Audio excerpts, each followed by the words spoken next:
ఓం శ్రీ గురుభ్యో నమః.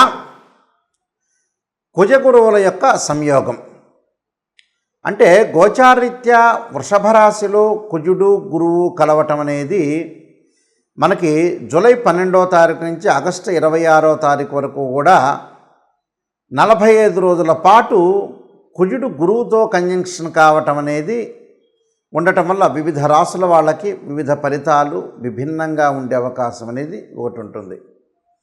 ఈ కుజగురుల యొక్క సంయోగాన్ని మనం చూసుకునేటట్టయితే కుజుడు గురువుకు మిత్రుడు, అంటే రెండు కూడా మిత్రగ్రహాలు వృషభ రాశిలో సంచారం చేయటం వల్ల మనకి కుజుడు యుద్ధకారకుడు, అంటే పోరాట ప్రతిమ కలిగిన గ్రహం, అంటే సైన్యాధ్యక్షుడని మనం చెప్పుకుంటాం.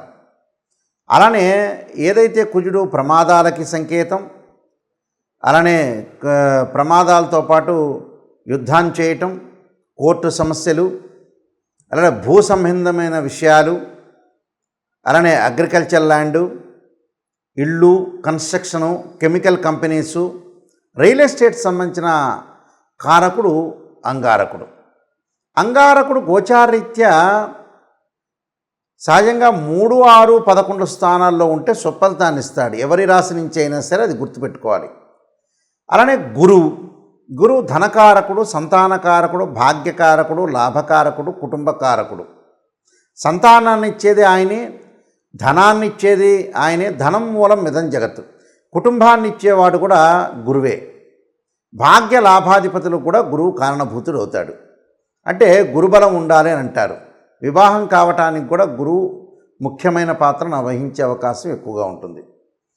కాబట్టి గురువు గోచారరీత్యా తన రాశి నుంచి 2, 5, 7, 9, 11 స్థానాల్లో ఉంటే గురువు మంచివాడని మనకు గోచారం చెప్తుంది. ఇక్కడ అంటే మూల సూత్రాలు అనేవి చాలా ముఖ్యమైనవి నిజం చెప్పాలంటే, అందరూ కూడా తెలుసుకోవాలంటే. మరి కుజుడు గురువు శుక్రరాశిలో వృషభ రాశిలో సంచారం చేయటం వల్ల ఏ రాశుల వాళ్ళకి 45 రోజుల పాటు బాగుంటుంది అనేది మనం తెలుసుకోవాలి. దాన్ని బట్టి మనకి ఫలితాలు అనేవి గోచారరీత్యా ఫలితాలు కొన్ని మారిపోతూ ఉంటాయి. వృషభ రాశి వాళ్ళకి కుజగురువుల యొక్క కలయిక అనేది జన్మంలో ఉండటం అనేది జరిగింది. ఇక్కడ జన్మంలో ఉండటం వల్ల కొత్త ఆదాయ వనరులు ఏర్పడతాయి, కానీ పెండింగ్లో ఉన్న పనులన్నీ కూడా విజయవంతం కావటం. అయితే కొన్ని పెండింగ్లో ఉన్న పనులన్నీ కూడా వేగవంతం అవుతాయి. ఆదాయపరంగా ఇబ్బందులు ఉండవు. మీరు న్యాయపరమైన వివాదాలు ఎదుర్కోవాల్సిన అవసరం అనేది ఎక్కువగా ఉంటుంది. కోర్టు సమస్యలు కూడా పెండింగ్లో ఉండే అవకాశం ఉండటం. అలానే వాహనాల మీద వెళ్ళేటప్పుడు, ప్రయాణం చేసేటప్పుడు మటుకు అప్రమత్తంగా ఉండాలి. అంటే ప్రయాణాల్లో చాలా జాగ్రత్తలు తీసుకొని ముందుకు వెళ్ళాలి. అంటే ఎలా పడితే అలా డ్రైవింగ్ చేయటం అనేది మంచిది కాదు. అంటే దీర్ఘకాలిక వ్యాధులు ఉన్న వ్యక్తులు కూడా కొద్దిగా జాగ్రత్తగా ఉండటం చాలా మంచిది. అంటే దీర్ఘకాలిక వ్యక్తులు కొంతమంది ఉంటారు, అలాంటి వ్యక్తులు కూడా కొద్దిగా జాగ్రత్తగా ఉండటం. ఒకటి, ఆస్తి వివాదాలు కొన్ని పరిష్కారం జరుగుతాయి, కానీ ఉద్యోగస్తులకు ప్రమోషన్లు కూడా బాగా పెరిగే అవకాశాలు ఉంటాయి. అంటే మీ యొక్క జీవితంలో పురోగాభివృద్ధి అనేది ఉంటుంది, కానీ ఆరోగ్యపరంగా ఇబ్బందులు గురి చేసి ధనం ఖర్చే అవకాశాలు ఎక్కువ ఉంటాయి. అంటే ఆదాయం అనేది బాగా పెరుగుతుంటుంది. ఆదాయం పెరిగినంత మాత్రాన పొదుపు కూడా చాలా ఇంపార్టెంట్. ఇక్కడ మనకి ఈ సంవత్సరం ఆదాయం బాగా పెరిగిందని అనుకునే వ్యక్తులు చాలామంది ఉంటారు. ఉద్యోగస్తులకు ప్రమోషన్లు వస్తాయి, నూతన కొత్త వ్యాపారాలు ప్రారంభం చేస్తారు, కొత్త వ్యాపారాల వల్ల లాభాలు కలుగుతాయి. కానీ ఒక్క ముఖ్యమైన విషయాన్ని గుర్తుపెట్టుకోవాలి. ఈ రాశి వాళ్ళు జూపిటర్ ప్లానెట్ అనేది అనుకూలంగా లేదు, కాబట్టి కొత్త వ్యాపారాలు మళ్ళీ గురువు మారే వరకు కూడా వ్యాపారం ప్రారంభం చేయటం మంచిది కాదు. ఒకవేళ వ్యాపారం తప్పని పరిస్థితిలో ప్రారంభం చేయాలంటే తక్కువ పెట్టుబడితోటి వ్యాపారాన్ని ప్రారంభం చేయండి. అలానే ఈ 45 రోజుల పాటు ఆరోగ్యాన్ని, మానసిక స్థితిని, భార్య యొక్క ఆరోగ్యాన్ని, మీ యొక్క ఆరోగ్యాన్ని కొంత కాపాడుకుంటూ ముందుకు వెళ్ళాలి. ప్రయాణాలు చేసేటప్పుడు కూడా కొద్దిగా వాహనాలకు సంబంధించిన యాక్సిడెంట్స్ జరగకుండా, ప్రమాదాలు జరగటం, నీటి మీద కానీ సముద్రం మీద కానీ కరెంటు సంబంధించిన విషయాల్లో కొద్దిగా మన శ్రద్ధ పెట్టి ముందుకు వెళ్ళాలి. అయితే భార్యాభర్తల మధ్యలో అనుకూలమైన అభిప్రాయాలు ఉంటాయి.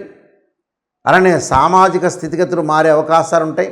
ఉన్నతమైన అభిప్రాయాలు కలిగే అవకాశాలు ఉంటాయి. చేతి వృత్తుల వాళ్ళకి నైపుణ్యం కలిగి ఉంటారు. వృత్తి, ఉద్యోగ, వ్యాపార రంగాల్లో విశేషమైన కృషి చేసే అవకాశాలు ఎక్కువగా ఉంటాయి. కానీ ఇళ్ళు కొనుగోలు చేసేటప్పుడు కొన్ని ఇబ్బందులు కలుగుతాయి. బిల్డర్స్ తోటి కానీ లేకపోతే ఇంటి ఓనర్తో కానీ కొంత వివాదాల్లోకి వెళ్ళే అవకాశం ఒకటి ఉంటుంది. రియల్ ఎస్టేట్ చేసేవాళ్ళు కూడా బహుజాగ్రత్తగా చేయాలి. అంటే వాళ్ళ యొక్క క్లయింట్స్ తోటి కొన్ని వివాదాలు, డబ్బు సమస్యలు, డబ్బుతో వివాదాలు, పోలీస్ స్టేషన్కి ఎక్కే అవకాశాలు, కోర్టు సమస్యలు కూడా వచ్చే అవకాశం ఒకటి ఉంది. దాని విషయంలో డబ్బు పరంగా ఇబ్బందులు రాకుండా ఇచ్చే లావాదేవీల విషయంలో కూడా ట్రాన్సాక్షన్స్ చేయకుండా ఉండటం చాలా మంచిది.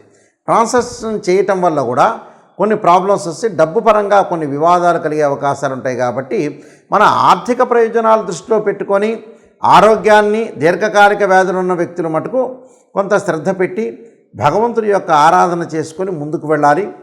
అలానే విద్యార్థులు ఏకాగ్రతతో చదవాలి. దాని దక్షిణామూర్తి శ్లోకాన్ని పారాయణం చేయాలి తప్పకుండా విద్యార్థులు. అలానే స్త్రీలకు వచ్చేటప్పటికల్లా మానసికంగా స్థితి కాకుండా ఆరోగ్యపరంగా కొన్ని ఇబ్బందులు ఉంటాయి. కాబట్టి పని ఒత్తిడి, మానసికంగా ఒత్తిడి తగ్గించుకొని స్త్రీలు ఉండటం చాలా మంచిది. ఇవన్నీ కూడా నేను చెప్పిన నియమాలను కూడా పాటించండి, మీకు మంచి జరిగే అవకాశం ఖచ్చితంగా ఉంటుంది. ముఖ్యంగా ఈ రాశి వాళ్ళు ఏమి చేయాలంటే కొన్ని పరిహారాలు చేసుకోవటం చాలా మంచిది. ఈ రాశి వాళ్ళు అంటే ఇంకా వృద్ధి చెందాలన్నా, మనకు బాగున్నా ఇంకా బాగుండాలి అని అంటే మనం వృద్ధి చెందాలంటే అంగారకుడి యొక్క స్తోత్ర పారాయణం చేసుకోవటం ఒకటి. అంగారకుడి యొక్క స్తోత్ర పారాయణంతో పాటు ముఖ్యంగా వీళ్ళు చేయాల్సింది అంగారకాయుధే శక్తి అస్తాయ ధీమే తన్నో భౌమ ప్రచోదయాత్ అనే మంత్రాన్ని, తత్పురుషాయుధే మహాసేనాయ ధీమే తన్నో షణ్ముఖ ప్రచోదయాత్ అనే మంత్రాన్ని, 2 జంట సర్పాలను దానం చేయటం, రాహుకాలంలో దీపం పెట్టడం, అలానే సుబ్రహ్మణ్య స్వామి యొక్క ఆరాధన చేయటం చాలా మంచిది.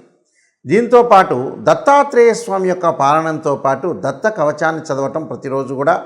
గురువారం రోజున దత్తాత్రేయ స్వామి యొక్క పాలనం చేయటం, దత్త కవచం చదవటం వీలైతే ప్రతిరోజు కూడా చేసుకోవటం తప్పేం లేదు.